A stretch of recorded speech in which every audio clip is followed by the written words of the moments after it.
Welcome to our channel. Today we how to contact DHL customer service, direct link step by. To contact DHL customer service, start by visiting the official DHL website. Navigate to the home page where you will find the customer service section. Look for the Contact Us link, typically located at the bottom of the page. Click on the Contact Us link to access various customer support options. Choose your country to ensure you reach the correct customer service for your region. Once you select your country, you will be directed to the relevant contact information. You may find options for phone numbers, email addresses, or a live chat feature. If you prefer to call, jot down the provided customer service phone number. For email inquiries, use the designated email address provided. If live chat is available, click the chat icon to start a conversation with a representative. Some regions may offer a customer service app. Consider downloading it for easier access. When you connect with customer service, clearly state your issue for efficient assistance.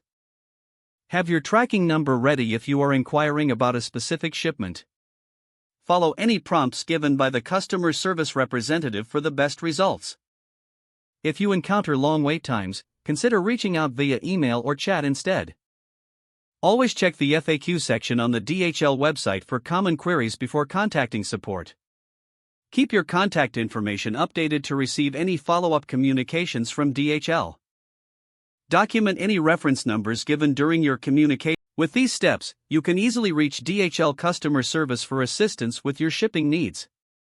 If the page does not load, refresh the browser or try again in a private or incognito window.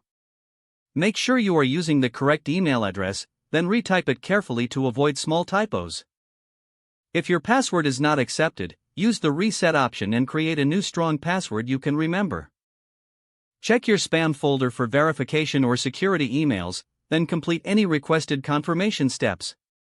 Enable two-factor authentication if available to improve account security and reduce unauthorized access risk.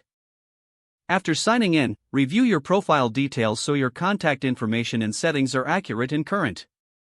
If you see an error message, note it down and try again after restarting your device and internet connection. Log out when you finish, especially on shared devices, to keep your account and payment information secure. If the page does not load, refresh the browser or try again in a private or incognito window. Don't forget to like this video and subscribe to our channel for more step-by-step tech guides.